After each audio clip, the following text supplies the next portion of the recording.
didn't even offer to let me do it. I feel so far away from you. Yeah. This is weird. Can't touch. We kind of can. Just the tips. We kind of can. That's a little better. You can hear me now. Yeah. Okay, we ready to do this? I hope so.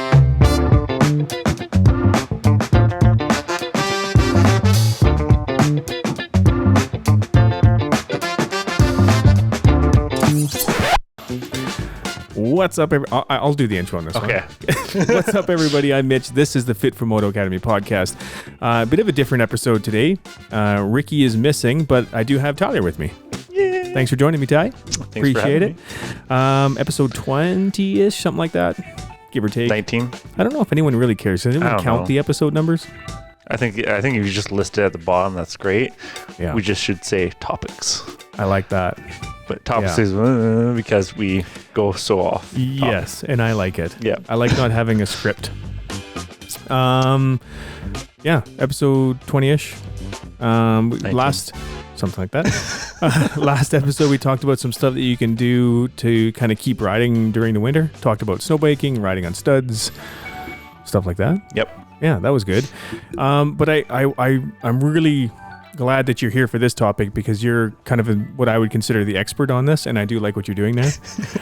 You're what I would consider the expert on this, which would be, and I know we can get into like a much deeper dive into what exactly this would look like, but if I'm a rider that's looking to get support from some companies, yep, let's do like a surface level, like an overview of some tips that you would give to people to, if they're going to go, like, I don't know, let's say people want to get sponsored by iRide or, I don't know, a gear company or something, right?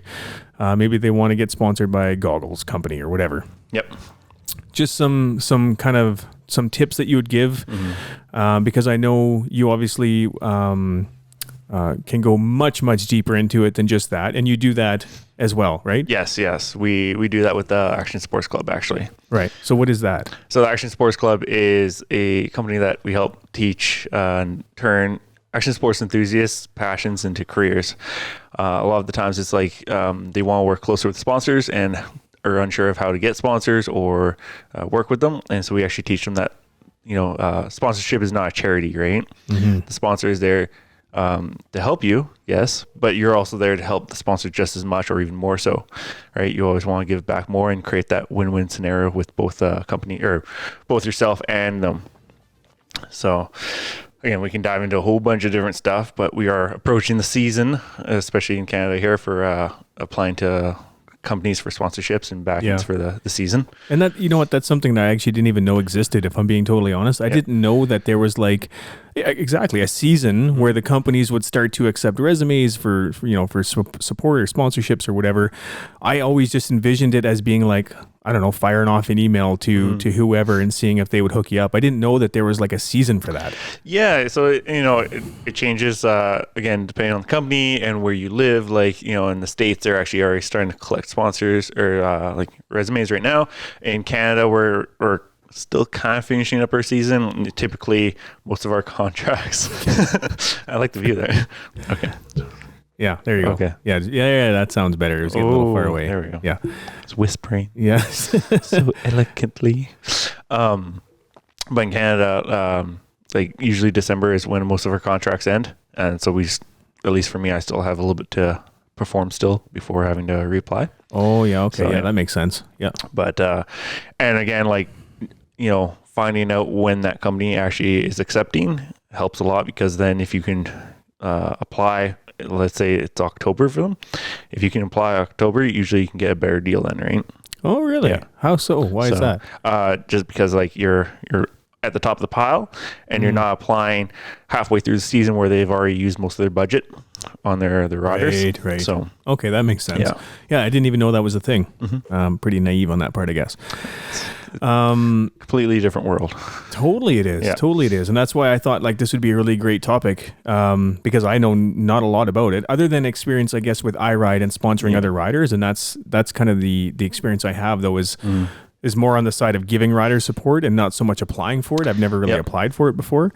So like I said, I feel like you're the guy to talk to about this. So let's say that Joe Blow wants to he's like, okay, actually, here's a question for you. Do you find that, and I'm kind of bouncing all over here as the ideas hit my head, but do you find that it's mostly young, like what is the age group, I guess the majority of the age group that you're dealing with in action sports clubs? So is it younger kids, younger racers, or like who are you normally talking to?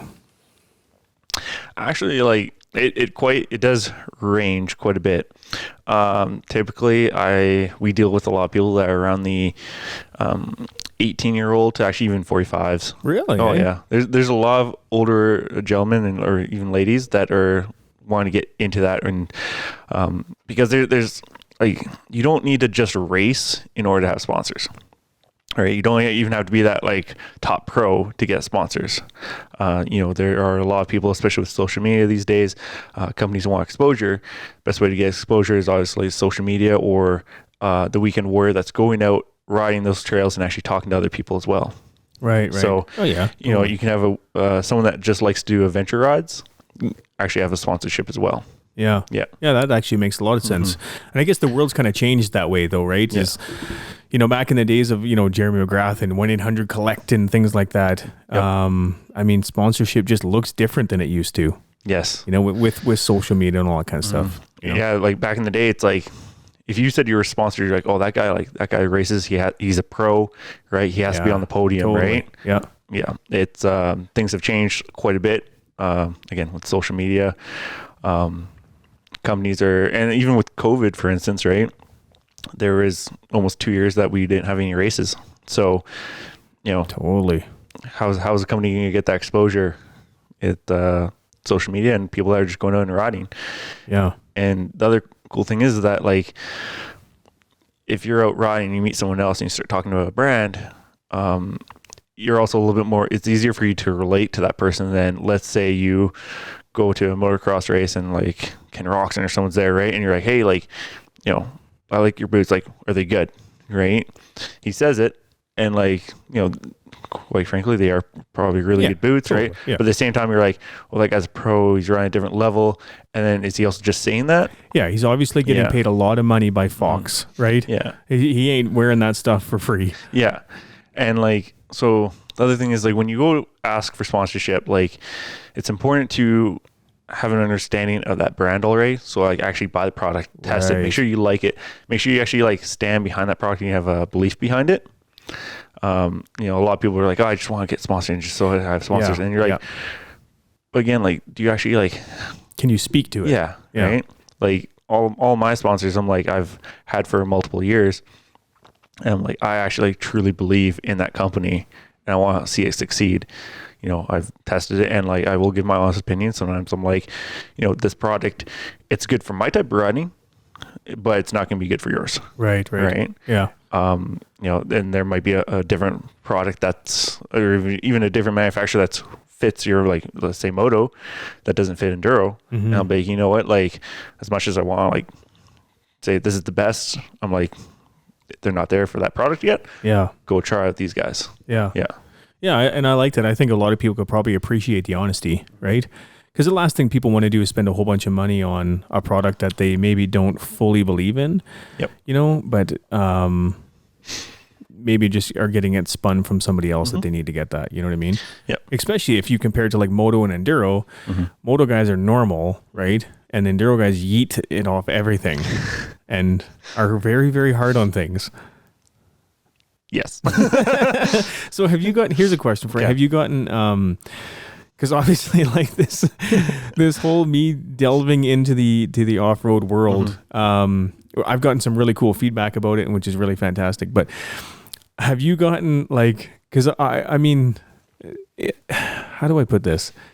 It just is what it is. Like I've recognized that it honestly is the nature of the beast. Like if you're riding hard enduro, the bike is going to get beat up. It's just you can't not do it, right?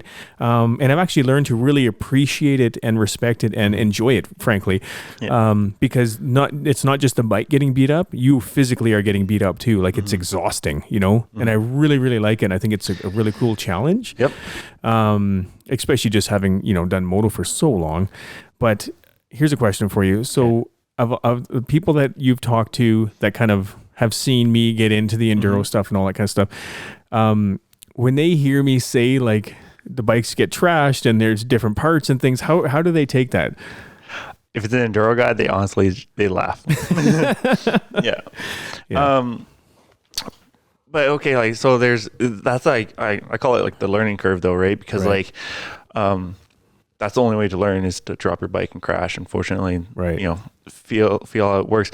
You'll eventually hit a point where you make the bike work for you and you don't work for the bike. Again, not all of us are naturally gifted like Ricky and super strong, right?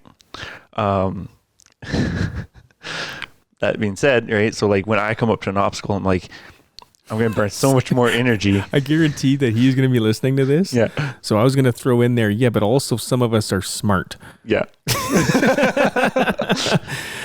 Rick, that one's for you, buddy.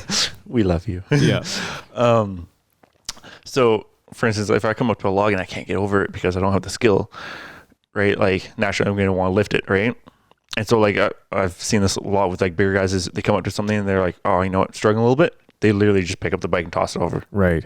Like someone did at Outliers on 3 logs. Just literally picked up his 300 and plopped it on the other side. Yeah. Yeah.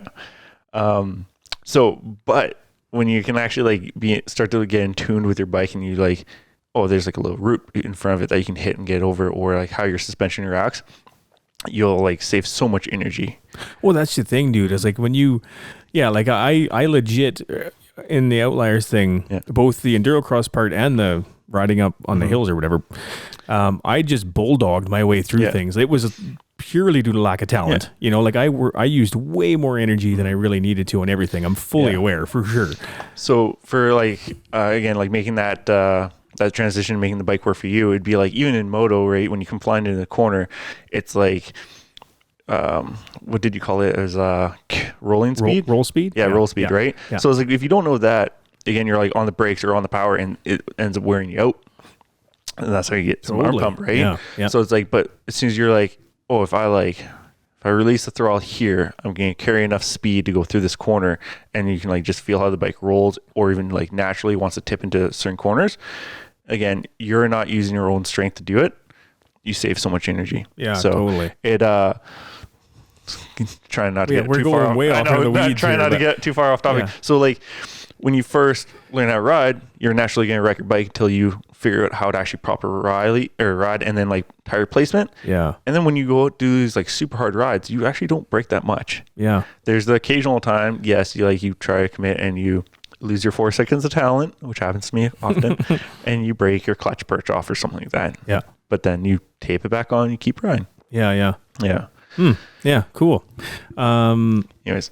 Yeah. Off topic. We digress. Yeah. Back to sponsorship. So, okay. So if they're looking to get sponsored by somebody, so there is a season for that where the company will want to be looking at resumes, because like you said, typically they'll have a budget for it. So they try and line up, and correct me if I'm wrong, but they try and line up their list of riders or sponsored people, kind of before the season starts. They'll roll that out, and then that's kind of what they've got, right? Yeah. So what do they do with, like, let's say they pick them now and somebody submits their resume in July. What does a company do with that? Depending on the company, sometimes they'll be like, well, we're not accepting sponsorships right now. Please submit at this time. Right. Right. The other thing is sometimes they'll just give you like a super soft sponsorship, which is like a local discount, right, just to help kind of keep going. They'll usually say like, at least when some companies actually give out the sponsorships as well. I'll typically be like, well, we're at our budget, but like we still want to help you out and like build that relationship, right? Like you're interested in our company, so let's still kind of create a win-win scenario. So I was like, I'll give you like, I can give you this discount for right now, and then please like again reply, so then we can give you like what you properly deserve after that. Yeah. It also allows me to see. It allows that company to see like how committed is this person? Like, are they actually going to, if they say something, are they actually going to do it? Yeah. Because a lot of people are talk, right? And they want stuff for free. Yeah, absolutely. And that's one thing that I've learned with the iRide stuff. Yeah. Is that Exactly. And I've talked about this actually on other podcasts. And I think the Action Sports podcast, I talked about this. And I really love that phrase that sponsorship is not charity. And the other thing I mentioned was a lot of people are talk and very few people will follow through with what they say they're going to do. So from a business point of view, that's terrible. Why would I lose money on something if I get nothing in return? Like that's terrible business, right? Yeah. Like if you sponsor a rider, you are investing money and your time into them. It'd be nice to get something back, right? 100%. Either break even or a little bit more. Again, like as a rider, I'm like, so if that company is now investing in me to like my future, which will help me become a better rider, the more I can give back to them, the better that sponsorship will be later on that season, right? Totally. Or like the next year. And you know what? Maybe it progresses from a light discount to full blown products. And then maybe from that, maybe they're actually like, you know what, this guy's like actually really helping us out. Let's give him some money, right? Like, you know, again, companies have, they set aside budgets for those type of things. Yeah. Absolutely. And I, even just from a business side with iRide, I think, you know, if we were to sponsor an athlete and they were to give us a really good return, I would be much more open and willing to increasing that sponsorship to cash back or something, right? Like if it just makes sense. But what I found is a lot of people, they hit you up, they want some free stuff, and then they maybe will do one social media post and then you never hear from them again for the rest of the season, but they're still getting that discount, you know? I don't know. I see it from both sides. I see it as a rider, but also see it from a business side, where as a rider, I'm like, yeah, it's cool to get discounts and that's awesome. But at the same time, there's got to be something back for that company or else it just doesn't make sense. Yeah, exactly. Like if they're spending money on you and you're not able to help them out, that company's going to fade. Yeah. Right. Yeah. Or put a really bad taste in their mouth with you. And maybe they know some other companies that you actually really want to get sponsored by. And like, honestly, companies talk, right? They'll be like, oh, like this guy was sponsored by you, or do you know this guy? And they'd be like, oh yeah, you know, like he really didn't do much, or you know, that guy built a sick video. He was always at the races, like asking for our business cards, always handing them out, like we could actually see it. You know, there's different ways to track that type of stuff. Obviously, like we don't want to get too deep into a lot of stuff. It's not charity. Totally. So many people are blind to that now. It's really sad to see. It's staggering, actually. It's staggering. You know, a good friend of mine who has a very, very successful business in the moto industry, we were talking about going back and forth. I'm like, should I go to Loretta Lynn's and try that kind of stuff? And, you know, he had a really good point. And he goes, you know, we've tried it. One of the things that we found was a lot of the kids, not everyone, obviously, and I'm not trying to paint everyone with the same brush, but a lot of the kids that do go to Loretta's, they're successful. Like they've done quite well to get there, and they've gotten help from companies along the way.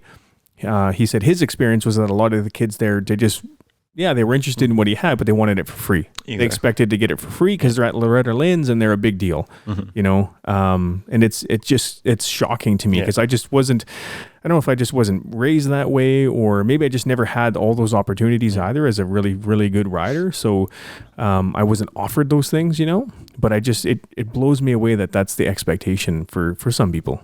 You know? Okay. So we've talked about, there's kind of a season for it, right? So getting your resume into the right season. What are some tips for a resume? Like, so, okay, we've discovered that they should probably start looking at sending them in now. What are they sending in, dude? Like, what is a resume? What's the point behind that? There's so we actually have a couple of really good resumes on the Action Sports Club. It's a free group that you can join in. The Action Sports Club, a group for athlete or action sports enthusiasts on Facebook there. So we dive into all this stuff. So with a race resume, you want to have like a nice clean title, right? So obviously your name, contact info. As you progress through the ranks, like I have my weight, I have my class, what type of bike I'm on. Fatty. Fluffy, okay. You get a lot of traction. Can you write that down? Can you say, as a rider, I get traction? Oh yeah. I honestly, if I saw that and the resume was really clean, like I definitely just want to help this guy. Yeah, totally. I would start laughing. It also kind of sticks out, right? Yeah, absolutely. Because you want to catch people's attention, but like I also have my name, or like obviously my name, my race number for that season, and like my age, and then I actually list my job title. right? So it gives them an idea of who I am, right? Because again, a lot of times they've never had that like face to face.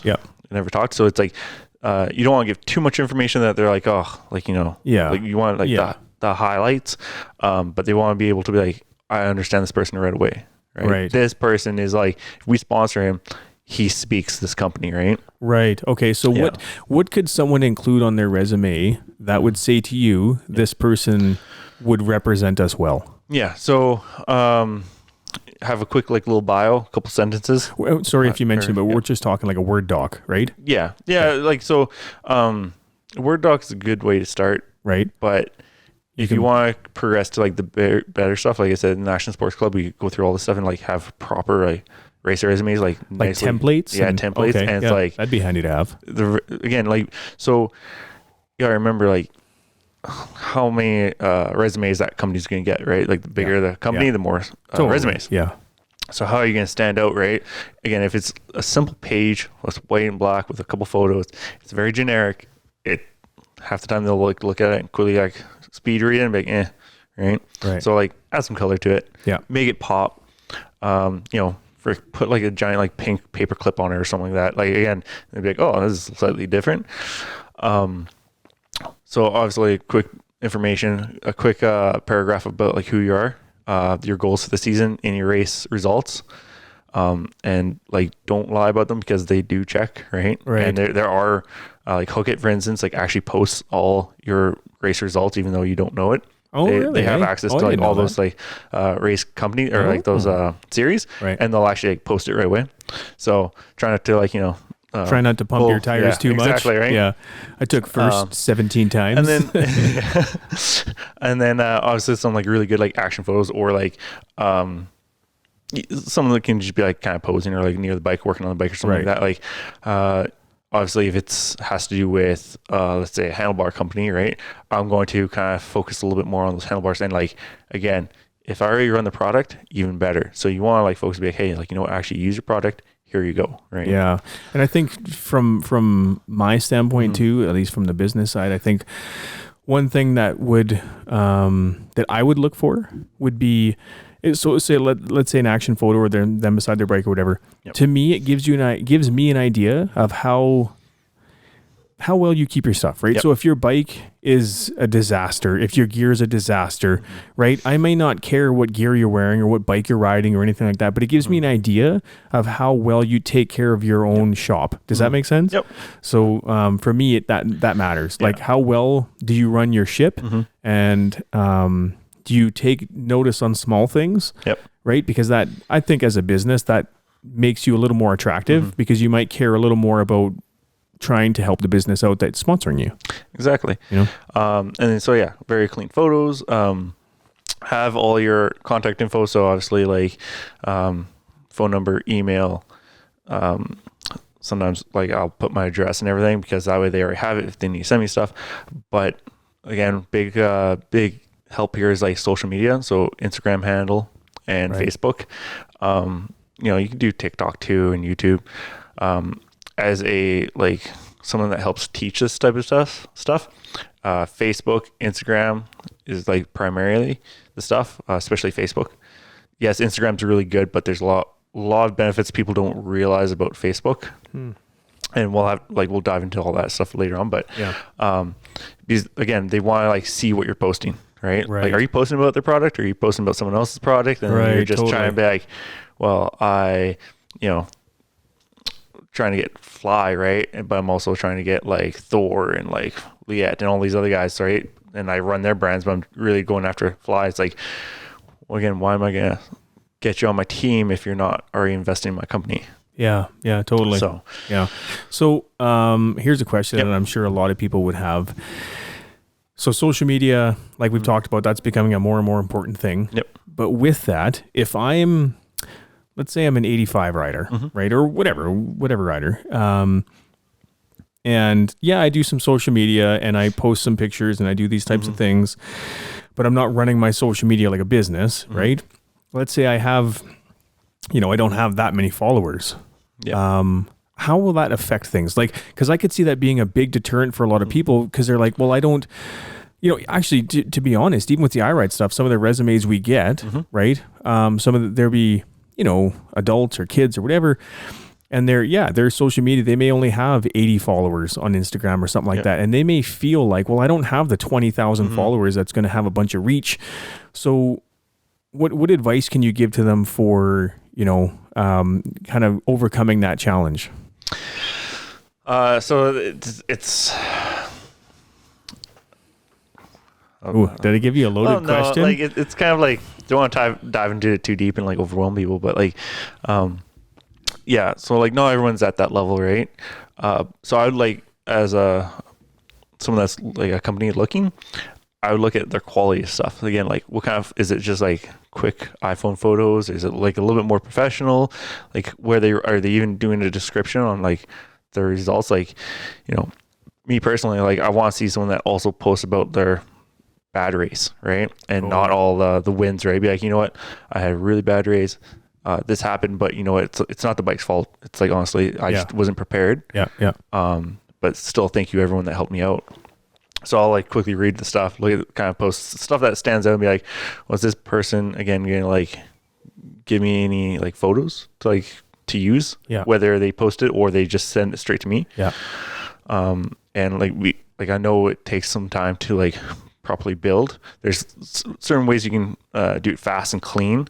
But yeah, at least for the social media stuff, it does take some time to get there. Right. And especially if it's an 85 rider, I'm not expecting them to be like hardcore into everything. Right. So is it safe to say then that if, because I honestly, if I'm being completely honest, I see a younger version of myself had I grown up in today's age. I don't know if I said that right, but whatever.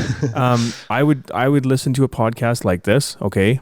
And then immediately the thought that would come to my head is, well, I don't have enough followers to matter, so I would feel like I shouldn't even try. So is it safe to say then that just because you don't have 15,000 followers, it doesn't necessarily mean that's a kill shot and you're not going to get any help? Yeah, exactly. That's safe to say, right? Because like we know it takes time to get there. Yeah.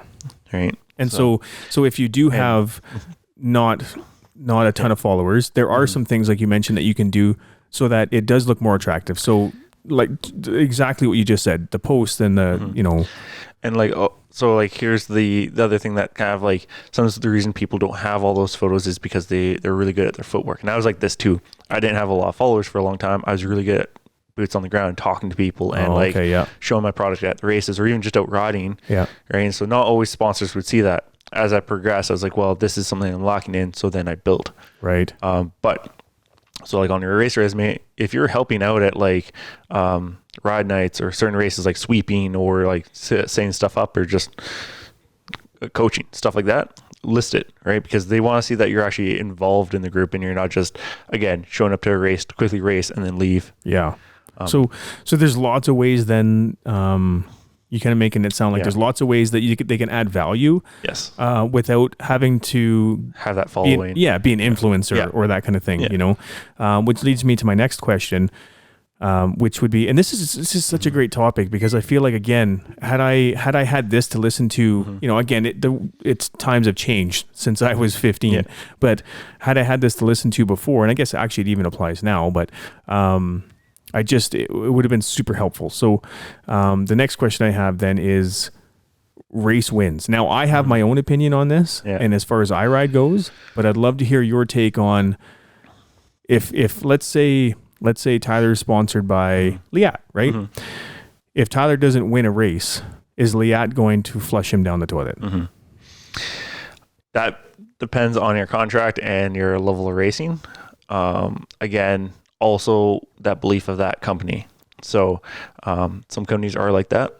I have worked with some, and other ones are, again, they want to see you racing, but they understand that like you can offer a lot more help without being that number one guy. Because like, so when you go to a race, like most of the local races, what we get, like let's say motocross, we get like 500 people. That's a big one, right? Yeah, if you're like four-ish, yeah. Okay, so I can only reach so many people there. Yeah. Right. And not everyone hangs around for like the trophies and totally or knows who you are. Yeah. Like if you're not like that top rider, again, like let's say I'm racing junior, not everyone's going to know me, right? Yeah, totally. So I can only reach like maybe 100 or 150 people. But if I was on social media, right, I can reach thousands. Yeah. So with a simple post, and that's not even like doing the boosts or like, you know, building your social media in certain ways. Yeah. Just a simple post, right? Like reels, for instance, right? I posted a reel yesterday and I got over 4,000 views, 800 likes.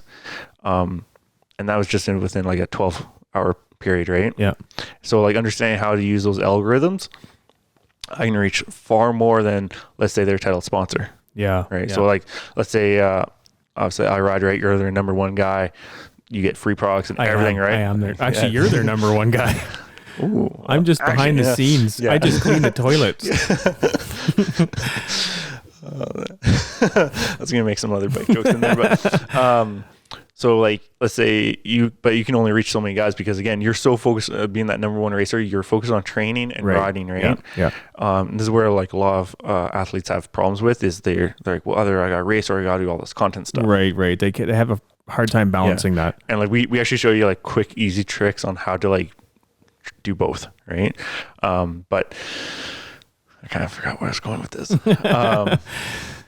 We're talking about like race results. Yeah, you're the number one guy, right? So like, but as a lower rider, I can actually still hit more exposure than you can. Totally. Right? Yeah. Just by like using, again, social media to its benefits and their algorithms. And that doesn't mean like, a lot of people get that thing and be like, oh, you mean like I always got to be on social media, always making posts, right? And it's like, no, like we show people like, again, you only make posts as often as you can, as consistent as you can. So if that means I can only post twice a week, then post twice a week, right? Yeah. I don't have to always be on my phone, right? I have a normal job or I have kids. Yeah. But learning how to actually properly post and get that reach helps big time, right? And especially when you can go up to a company and be like, hey, like, you know, I have a backing in here, or again, like I went to the Action Sports Club and I worked with these guys. This is what they do. They'll be like, oh, wow, like, you know what, you're actually worth that investment now, right? Again, you could have maybe never raced before, and there's a lot of guys that actually even now make a living with sponsorships and like doing all that type of stuff that have never raced. Totally, and that's a really good point, and I'm glad you brought that up because I do feel like you don't, in today's day and age, you don't have to race to do what you want to do for a living. Like I feel like. And for obviously the longest time, that was the case, right? You had to race. But with social media and the way that the world works and marketing has completely changed now, right? So I feel like from a business standpoint, honestly, I don't care if someone races or not. It's more about what kind of awareness can they get the brand, right? How are they marketing your company? Yeah, absolutely. Yep. Now, if they happen to race and do well at that and whatever, then fine, that's cool. But also if they are doing coaching and if they're doing all these other things and they're really present in the community, then that's valuable to a company, I would think, right? Yeah. And again, like you're going to naturally align yourself with a company that like you guys have the same beliefs, right? At least you should. Yeah, you should. Yeah. Right. Again, so some companies, you know, as big as they are, and maybe I won't use big names, but like they're known for just winning races, right? Yeah. But their actual like grassroots is kids getting into the sport and growing that sport. And it's like, well, again, if I go up to them and be like, I don't race, but I do all this coaching, especially with like younger youth or even other people just bringing in, growing that sport. Yeah. A lot of time they're like, actually, like, you know, like, yeah, even though we're known for winning all these races, that's where we started. And that's what we actually believe in. So yeah, which is pretty cool. Yeah, understanding what the company's beliefs are really helps. Right. Yeah. So, and that kind of comes back to doing some research about the company and familiarizing yourself with them and all that kind of stuff, right? I think that goes a long way versus just firing out the resumes to a bunch of randoms that you really don't care if you hear back or not. Yeah, don't throw shit at the wall and hope it sticks. Yeah, right? exactly. Like, absolutely. Yeah. Okay, so we talked about the season for it, right? Which is now. Yeah. Right? Yeah. Like, give or take.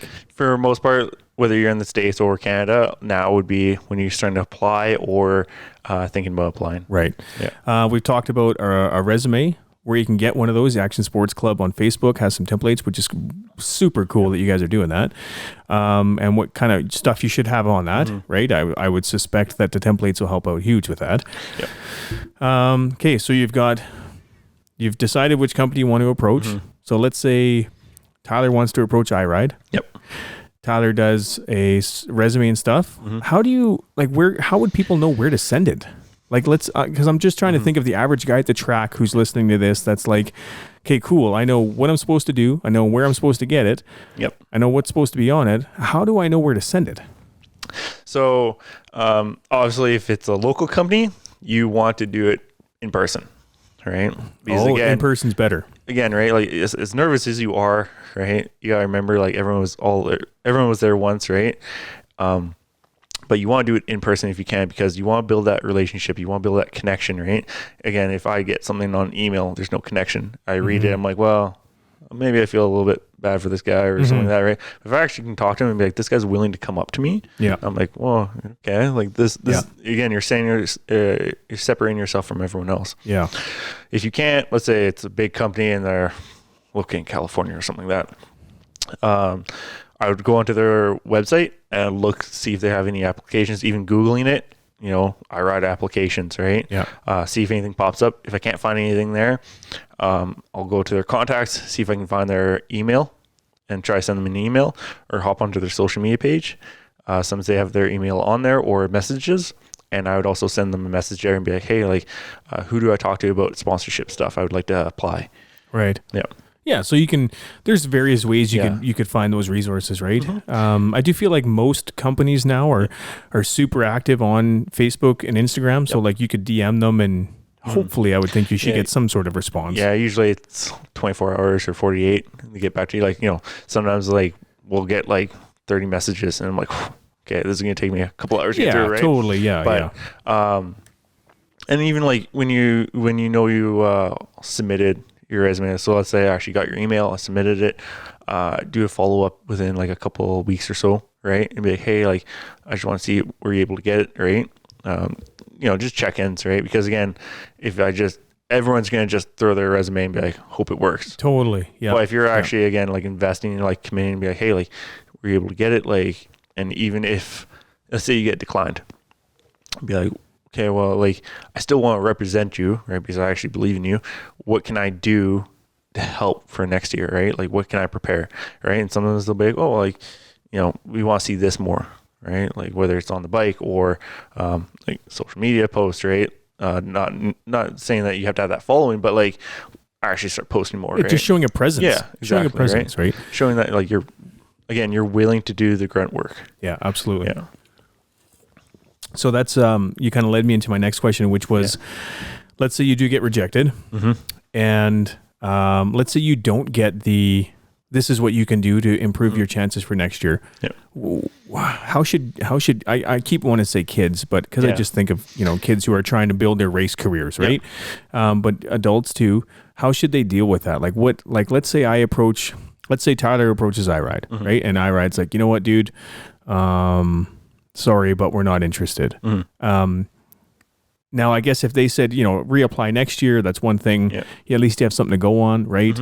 But how would you handle that? What would you do with that? And let's say it's a company that you really liked, you really believed in, but they didn't give you any breadcrumbs to follow. They just kind of sent you on your way. Yeah, and let's say I sent that email and they didn't follow back because, quite possibly they got overwhelmed with everything else and maybe they read it and forgot to reply, or they just got buried, right? Stuff happens. Don't blame that company and don't go talking shit about them, right? Everyone's human, right? Well, man, and even with iRide, we get quite a bit, right? Yeah. And it's even with your help on it, it can be hard to keep up with stuff. Yeah. And some's all feel terrible. I'll be open up my email and see one a month ago. I'm like, oh man, I feel so bad, right? Yeah. I try to reply. So, again, everyone's human. So if I had nothing to go off of and I'm like, hey, well, you know what? I would still I would start creeping their profile and try to figure out, so where are they posting mostly, right? What do they want to see naturally? Right. So obviously, like iRide, they want to see supplements, right? Sasquatches. Yes, Sasquatches. Cookies. Yeah, exactly. Yeah. Silly shenanigans. Yep. Oh, definitely. Yeah, we're riding around on coolers. Yes. So I'd see what they're posting, right? And quite frankly, yeah, like maybe they like that humor. Right. So maybe I would involve some humor into some of my posts, or maybe they're very clean profession. So supplements. So maybe they want to see some stuff working out, or just riding out on the trail, eating some snacks. And just use of the product. Yeah, or exactly. Whatever. Right. Yeah. If it's a clothing company, obviously like using their gear. Yeah. Right. There's lots of ways you can make different posts, right? Yeah. Obviously, like you wearing it, riding around, pretty cool, right? You can even say like after a crash, be like, hey, like I got snagged on a tree. This gear really held up, or the protective line, right? So like, let's say Liette, their pressure suit and stuff like that. Be like, hey, I had like a massive tumble. Like, thank you for actually like keeping me safe so I can ride again, right? Right. Simple posts like that really helps. Right. So let's say. Sorry, go ahead. Yeah, so like I would look at what they want to see, and then I also try to kind of if it's who I am, which it should be because that's why I'm also applying to that company. I'll also start making some posts like that, and I'll like honestly, there's been some companies it's taken me like 2 or 3 years to get, and I'll just keep like applying, and I'll keep posting their stuff, and I'll get photos. I'll send them all the extra content, the stuff I get. I'm like, if you can use it, right? If not, then it just sits in your little mailbox, right? Yeah. I feel like obviously you're the pro level of adding value to the brand, right? Like that's super amazing stuff that you're doing and that you're teaching people to do. And I really do think that will change the game on how it's done, because I've never seen a resource like that anywhere. But yeah, it's a big passion of mine, right? And that's why I'm with the Action Sports Club and Aaron Fraser. Is I've seen it on both sides, right? Whether I'm an athlete or collecting resumes for that company, right? Where it's like one's always getting more than another. Right. So yeah, totally. In a lot of cases, it's sad to say, but the rider gets the best deal and the company gets nothing in return. Yeah. And so we want to change that. And again, it's not a charity, right? Like let's create that win-win scenario with each other, because we're both investing in each other. And like I want to see you succeed as a racer, and I can do that more the more you help me grow my company. Yep. Right. And absolutely. Be partners together for the entire race season, or however long. What's that sound? Dog door. Okay. Yeah, that's the incel. I was like, is he moving? He's playing with his feet. Is this Crocs? Yeah. So I think those are some good tips, man. So learn when they're accepting applications. There's some good resources on what to put on a resume. Yeah. And then once you have that all together, try and figure out who to find it to. And if they say no, try some of those things to kind of get your foot in the door. Yep. Exactly. I really dig all the sponsorship stuff. Wow, 42 minutes already, dude. Holy.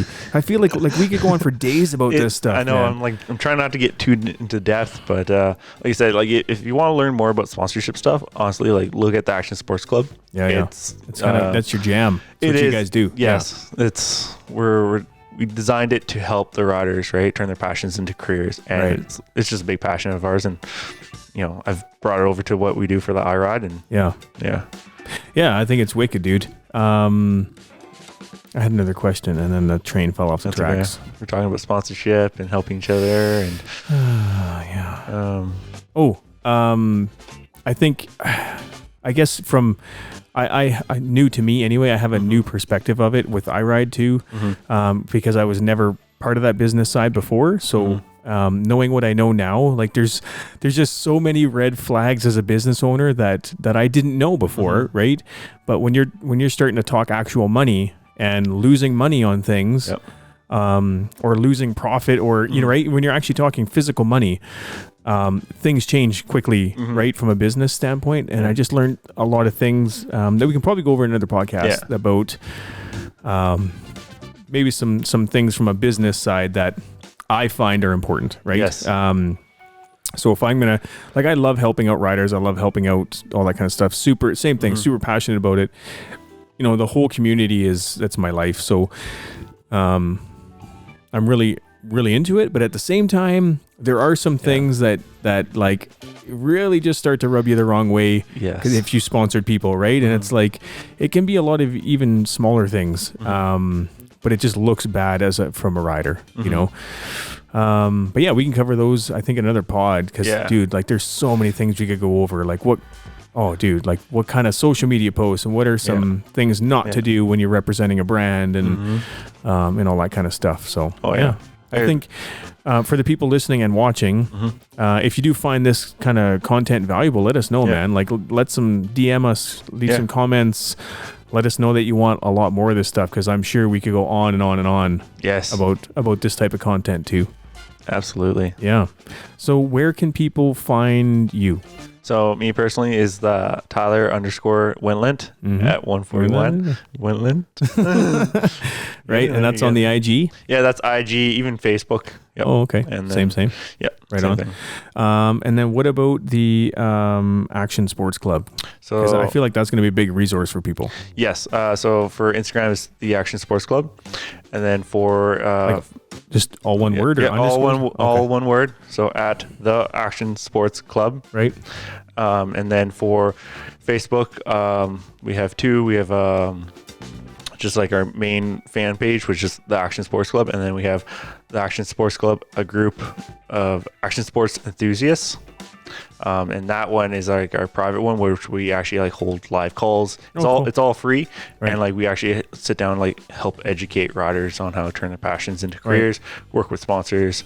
Yeah. We dive all into it. So, and I do, like, even honestly for people that are listening or watching this, from a business standpoint with iRide, I've had some of the Action Sports Club athletes and stuff come to us, and it is amazing. It is amazing how much they know and how to provide value, and like, dude, it is a dream come true from a business standpoint. It really is. Especially when you compare it to, like I said, we get a lot of resumes and stuff too, and I wish we could absolutely help everybody, but the bottom line is it's still a business, right? And it really is fantastic what they learn. So I can't say enough positive things about it. Anything else to add before we that being said, for the iRide community, if you're into sled, snow biking, our sponsorship application is open for that season. Yes. Isn't that timely for this episode? We'll do benefit. And then for all of our summer riders, December is when you should be applying for us. Drop it in. Well, we just told you how to do it. Yep. Right? Get it in, peeps. We'll do what we can, man, to help out everyone that we can. And absolutely. Now there's no excuses. You know where to get it. You know how to do it. You know a guy that can help you out if you need it.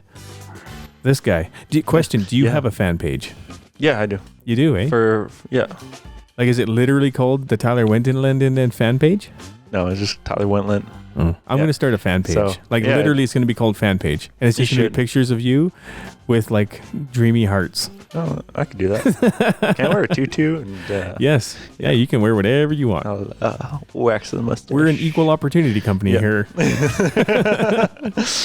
Yeah. Sorry, sweet. Ricky, you're out.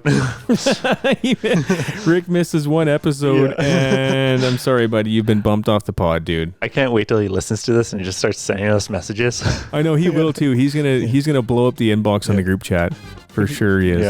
Yeah. Well, you've been replaced. I'm sorry. We have a mic here, but it's not turned on anymore. So that's for Harry. We gotta get Harry back on this. We do actually. Yeah, Harry needs to sit down and we need to have a chat. We're still working on his English though. Yeah. He's gonna have a bit of a thick accent for a while. Temper skills. Yeah. Keeps stealing my wafers, man. Yeah, he does. He likes to do that. He likes to take things that aren't his. But look, he's from the forest, okay? It's the law of the jungle. I was going to say forest, but that doesn't make any sense. So I should bite him and like fight for it? Okay. Bite him. Bite him in the hand. Let me pop up my other dentures here. Yeah, man. Cool. Well, I appreciate it. I'm sure people will find value in that.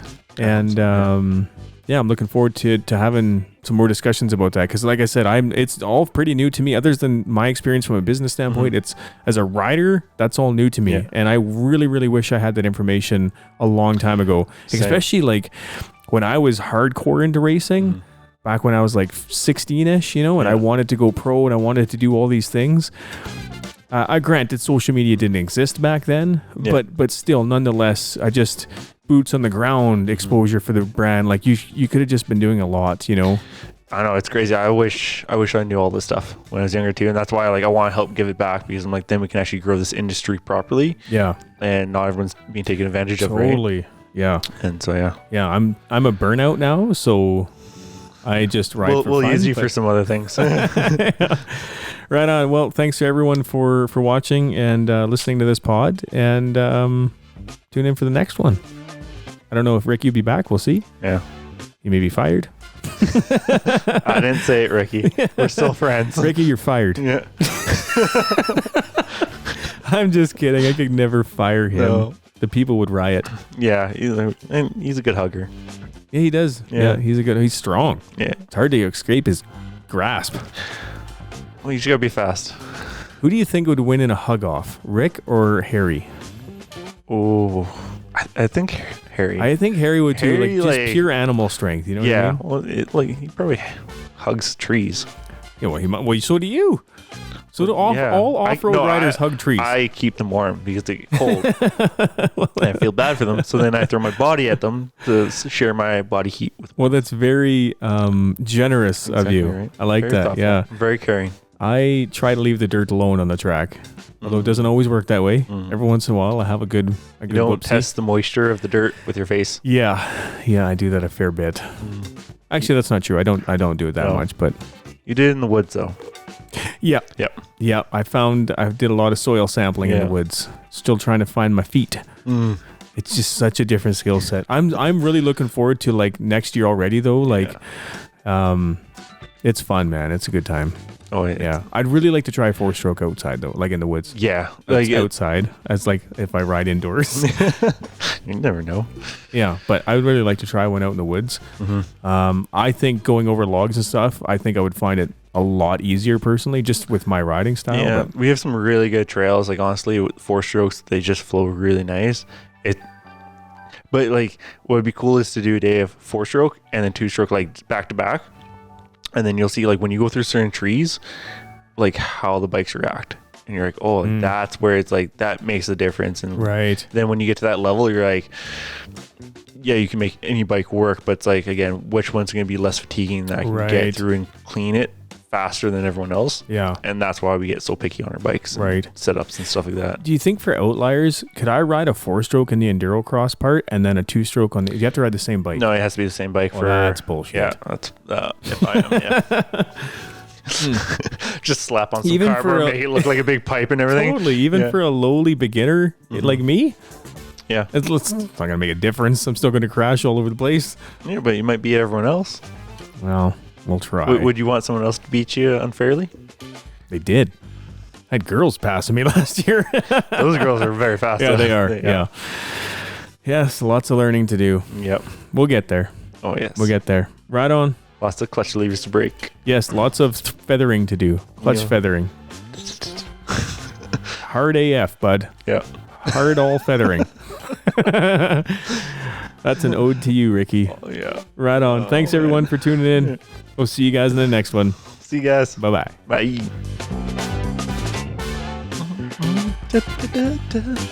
No. I don't think I'll ever change this song. No, it's just perfect. It's just groovy. Yeah. That's the end. I think we need to start dancing next time to that. I will. That's our like intro. Like a dance song? Yeah, like dancing into the podcast. Start it off. Wiggle his hips. I like it. Yeah. I'm in. Too bad Ricky's not here. Yeah. You're fired. Yeah.